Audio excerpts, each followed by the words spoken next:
weeks ago, my dad passed away after being sick for a really long time.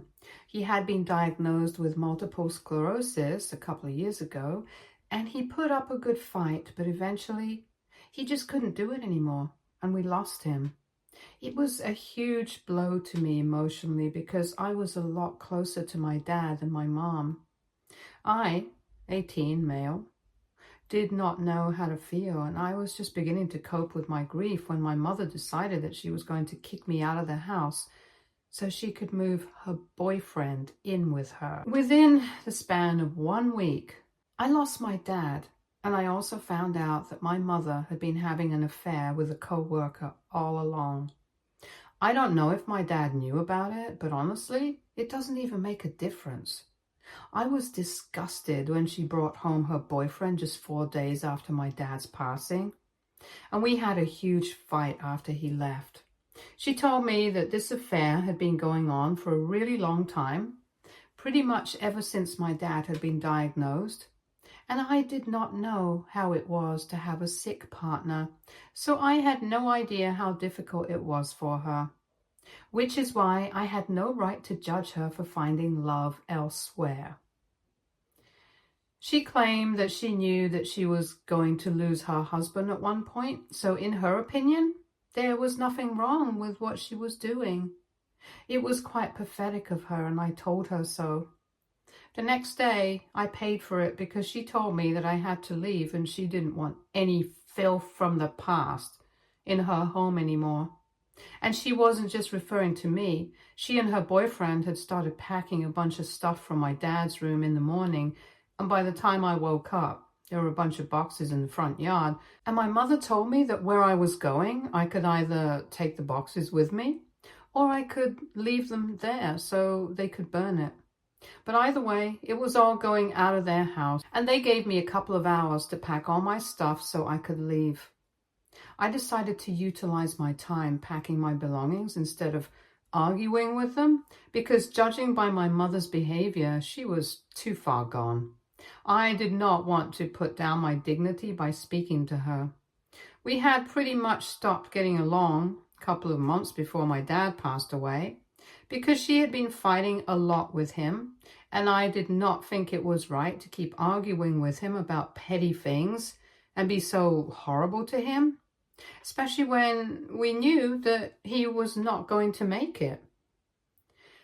And after I found out about the affair, I had lost all respect for her, so I was quite glad to be leaving. I made a few phone calls, and after some time, my girlfriend told me that she could speak to her parents and let me stay with them for a couple of weeks until I get back on my feet and make some other arrangements.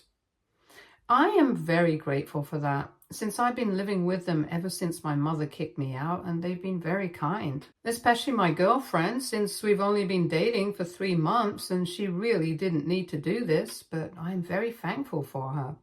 Anyway, on the day that I left, along with my own belongings, I also took the boxes that my mother had thrown out, which were full of my dad's belongings. I figured that I definitely could not let them burn it, since that would mean losing the last bit of whatever my father had left behind. It ended up with my room being extremely cramped because of all the stuff that was in there, but it was worth it. For the past couple of days, I had been avoiding even looking at those boxes, let alone going through them. The reason for that was quite simple. It reminded me too much of my dad, and I was just not ready to go through it. I knew that it would end up with me crying on the floor because I missed him so much already. So I had been avoiding it like the plague. But 2 days ago, I made up my mind that I was going to go through some of the boxes no matter how hard it was. And I got incredibly lucky because the first box that I picked was full of documents and paperwork from my dad's room.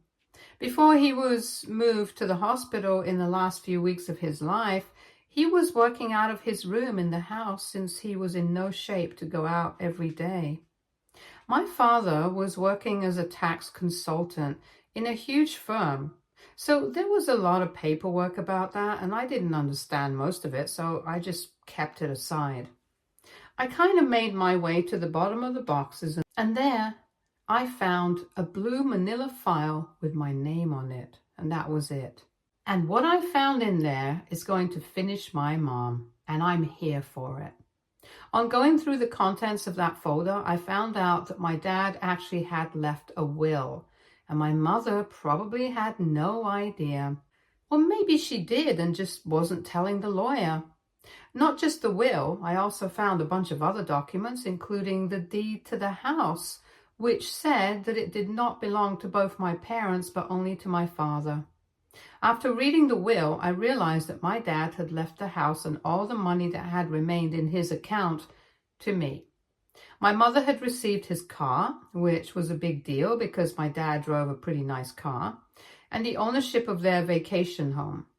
I realized that my mother had absolutely no right to kick me out of the house because it did not even belong to her anymore, or at any point in time. First, it belonged to my father, and now it belongs to me.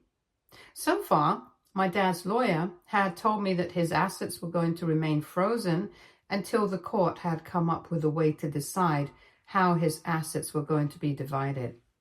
However, after I found those documents, I called him up immediately and told him what I had found.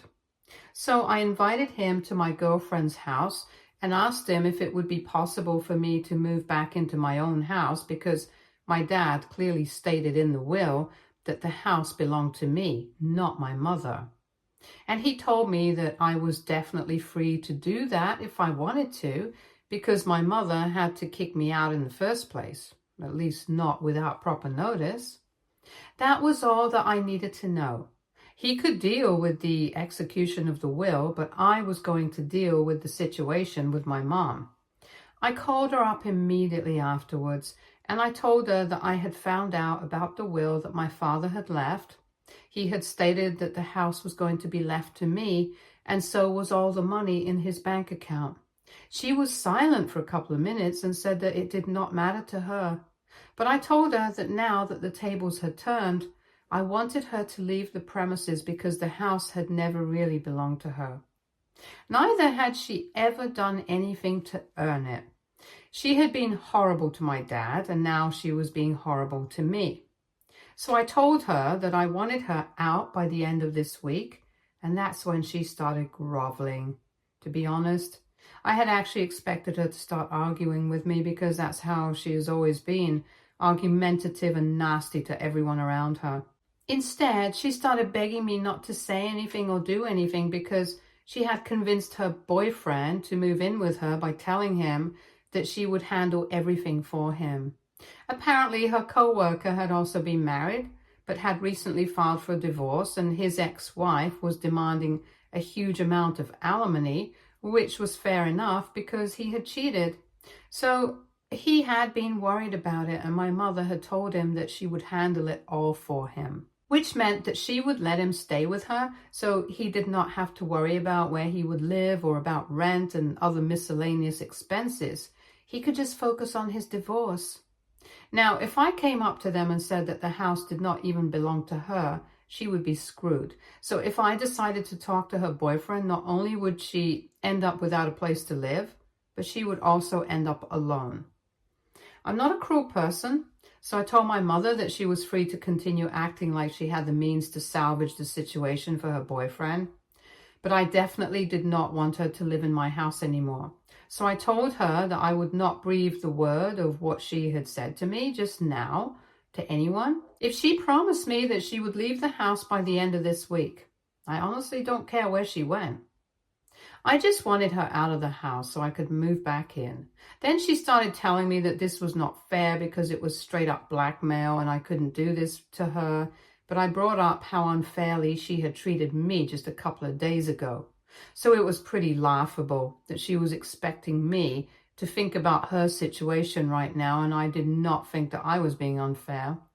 After arguing with me for a bit, she started crying on the phone and said that she just couldn't believe that I was being this way with her just because she had wanted to be happy in her life for once. She said that she hadn't even wanted to get married to my father, but she was already pregnant with me, and so her family had forced her to. And apparently my father had never treated her well. he had always been too involved in his work and never had enough time for her. So now she was just trying to have a happy life with her boyfriend, and the only reason she had even kicked me out was because she knew that I was just like my father, and I was not going to stand for her happiness. And all that I was doing was proving her right. I didn't know what to say to her at that point, so I just told her that she had 1 week and then I hung up. I have been feeling kind of guilty since then. I don't know why, but hearing her cry like that on the phone just made me feel very bad. I don't know if it's because I'm actually doing something worth feeling guilty over, or maybe it's just because I'm a sensitive person. I can't stand to hear people cry. I'm a bit confused, so I'm here to ask. AITA, because I told my mother that she and her boyfriend have 1 week to give up their house. Edit. I don't have anybody from my family living in the States, so I couldn't ask them for help, and I had to rely on my friends. I have spoken to my grandparents since I'm starting college in a couple of months, so I'm going to need their help to cover the expenses. After I had explained to them the kind of situation I was in, because of my mother, all of them had cut her off. I can't say she's any worse for it, since she never really got along with her own parents and only had a civil relationship with her in-laws. And about the will, I don't really know exactly why my father had left the house and all his money to me, or why he hadn't spoken to his lawyer about it. I did ask my dad's lawyer about it, and apparently he had been pushing for him to create a will ever since he had been diagnosed, but my dad kept saying that he would do it later. Now, apparently, what he had left was a holographic will. Since there were no witnesses or a lawyer involved, and it might make it easier for my mother to contest it, but we will cross that bridge when we come to it. Thankfully, in the state that we live in, even wills like these are considered valid, and I'm guessing that my dad must have known about it. As for why exactly he had left the most important things to me, I'm guessing it's because he had probably written this document when he was at home. And my mother had been fighting with him a lot over nothing in particular. She was just fighting with him because she could, and he couldn't exactly leave her no matter how frustrated he felt. I guess that's why he made this decision, and I think it was a good choice. Anyway, to answer your questions, I don't really know my dad's exact reasons, but this is my theory. Update 1. Hi, so I'm still living with my girlfriend, and after reading the comments, I decided to change my mind. I'm still going to demand that my mother move out of the house, but I'm going to change the terms of my condition a bit. After posting that edit, a lot of you said that I should probably think about the fact that my mother can contest the will, and that would lead to a lot of trouble for me. And I thought about it, and you guys were right. I wasn't thinking about it at first, so I decided to call my mother back, and I told her that I was now ready to give her 6 months to find a place and move out of the house. She seemed pretty surprised when I said that because we hadn't spoken since our last conversation, so she didn't have an explanation for this change of heart. But I also told her that since I was giving her 6 months, I also wanted her to promise that she was not going to contest my dad's will. Hopefully, 6 months would be enough time to prove the validity of the will in court, and eventually we would be able to start the division of the assets. And I guess 6 months will be enough for my mom's boyfriend to figure out his divorce as well. Personally, I would have much rather preferred to cause a lot of trouble for my mother and ask her to leave within a week and make sure that she felt just as awful as I had. But well, needs must. Right now, it's more important for me not to act rashly because that would only lead to trouble for me and not her.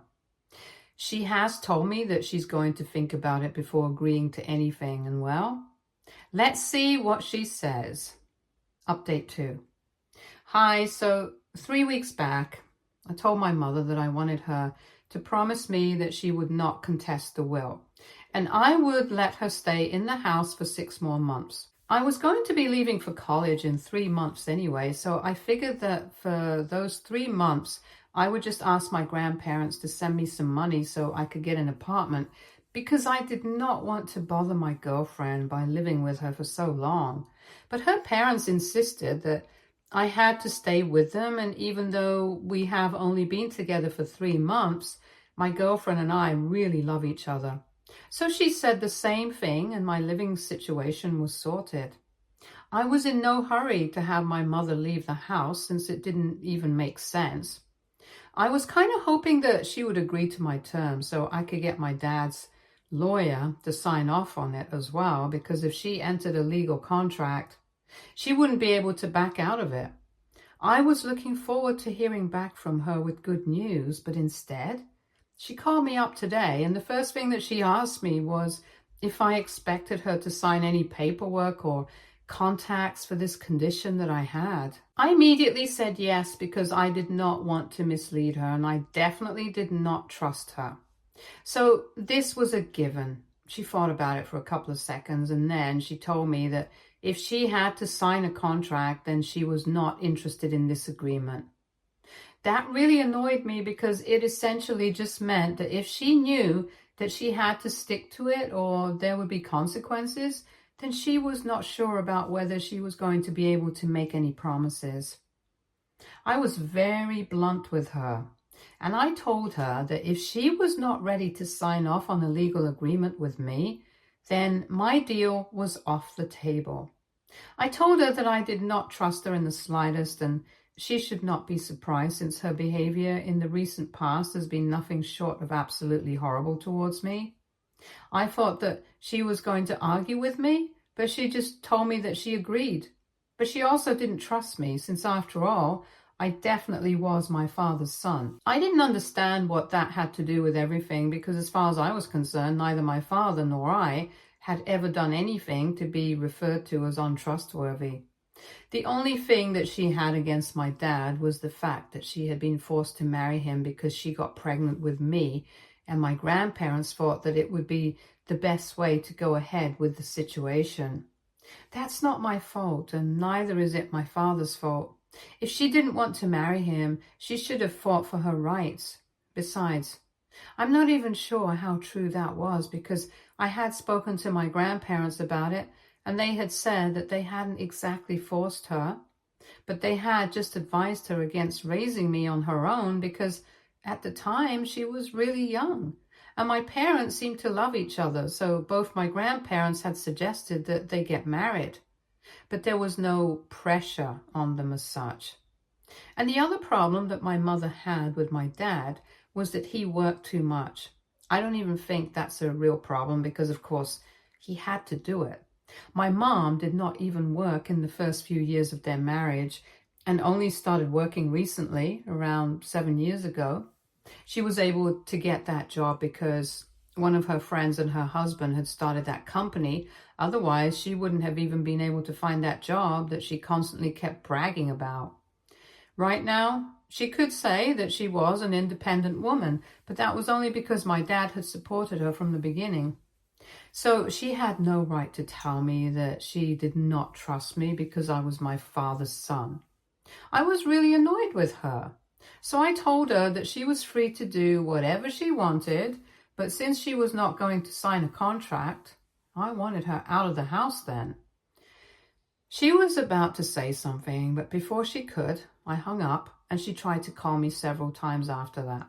But I'm just too annoyed to speak to her right now.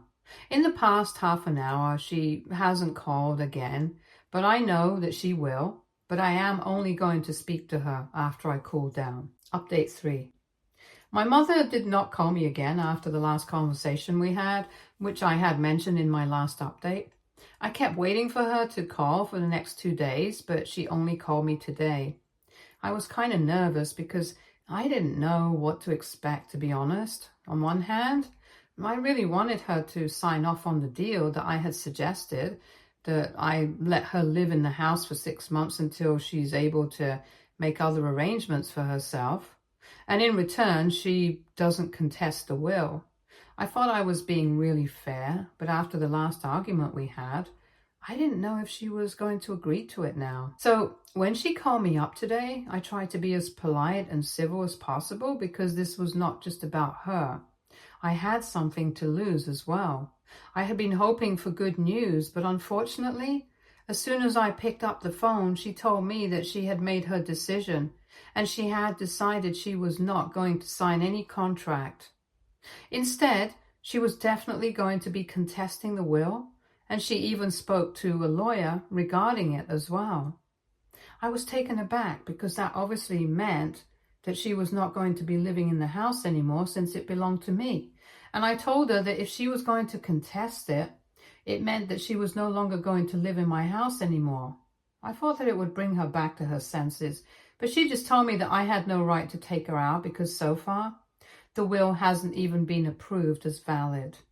And she had a point, but it also meant that she had no right to kick me out either, since we are in a bit of a gray area right now. So I told her that we were probably just going to have to all live together until the probate was over.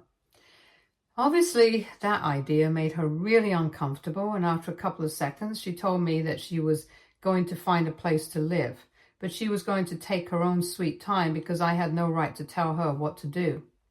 Once again, I told her that she was free to take as much time as she wanted, but I was going to move back in by the end of this week. Then she started yelling at me and said that I was being a complete nuisance and she had done absolutely nothing to deserve this kind of harassment that I was putting her through. I almost did a spit take at that point because my harassing her was the biggest joke of the century. Anyway, she just kept trying to yell at me, but I just hung up because I didn't think we had anything more to talk about. She has made her decision and I don't think I can influence it anymore, so I'm going to do whatever I think is the right thing to do. And she can't stop me either. And she just has a measly, stupid boyfriend who's going through a divorce himself. So I don't think he's going to be any help to her. Whereas I have the rest of my family and even my girlfriend and my friends on my side. In fact, I think I'm going to tell him the truth about my mother because I think I have held back for long enough. But now, since she has made up her mind, I have decided to be an inconvenience, I don't think that's the reason for me to keep this secret anymore. Update 4. I did it. I told my mom's boyfriend the truth about the situation with the house. I don't think he had any idea so far.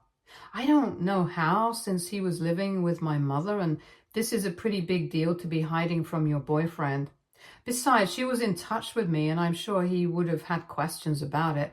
But I guess she's really good at hiding secrets, and I shouldn't be surprised since she hid her affair really well for a couple of years. It was not very difficult to find a way to contact him. I just had to look him up on Facebook, and once I had him, I sent him a message along with the proof.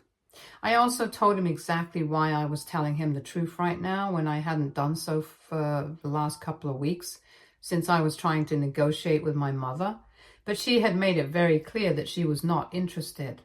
So I felt like he had the right to know what the truth was. I sent that message 2 days back, and today I finally heard back from my mother. I was expecting some outburst of the sort, but I didn't think it would come so late. Anyway, she tried to call me in the morning, but just to frustrate her, I decided to block her. Then I proceeded to block her on social media as well. Eventually, with no other way to reach me, she decided to create a false email account and send me a message from that address. She told me that she hoped I was happy now since I had created a bunch of drama between her and her boyfriend for no reason, and he had decided to leave her and go back to his wife to try and work things out. And he was blaming her for the entire situation, which he's right about, so I don't even understand what she's mad about. Anyway, it was a really long message about how she was going to make sure that I paid for this heavily, and all I could think of was that she could bring it on. Truth be told, she doesn't scare me anymore. I've already lost whatever I had to lose, and now there's only one way to go, and that's up. So I'm really looking forward to the court case. Update 5. Hi guys, so I haven't updated you guys on what has been happening in my life for the past year, and I think it's about time that I do so. Like I said, I was looking forward to the court case, so my mother did actually end up contesting the will and the case went to court. My dad's lawyer and I decided to fight as hard as we could, and long story short, after 8 long months, we were finally able to get a verdict in our favor. The will was definitely valid and it was going to be upheld. This happened 2 months ago and I'm still really happy about it. She had to give up the house and we don't have any contact with her anymore. So I don't know what she's up to, but I'm glad that she got her karma. Even her own parents are not in touch with her anymore. So I'm pretty sure that she can't be leading a happy life right now. My neighbors told me that the day she left, her boyfriend had come to help her out. So I'm guessing that maybe they're back together again, because I'm pretty sure that no self-respecting woman would take back a man who had cheated. So I'm sure that the guy's wife had rejected him and he had to come crawling back to my mother to patch things up. And my mother, being the person she is, had gladly taken him back. Honestly, I'm glad that they're back together because they deserve each other. I'm pretty sure my dad's there smiling at me from heaven because I've proven myself to be his son, resilient and strong and always standing for the right thing. I'm in college right now, about to start my second year. My grandparents are supporting me financially for now, and they're going to do so until I have a job. So I'm very grateful for them. I know a lot of you want to know what's going on with my girlfriend. She's also in college and we meet on the weekends every time. We are even planning a short getaway, just the two of us, this weekend. So we're still going pretty strong and we plan on taking this forward since we are pretty serious about each other. Right now, life is pretty peaceful and I'm very happy that I'm at this stage because getting here was the hard part. After this, everything seems like a piece of cake. Stay tuned for more stories from Argo Relationships.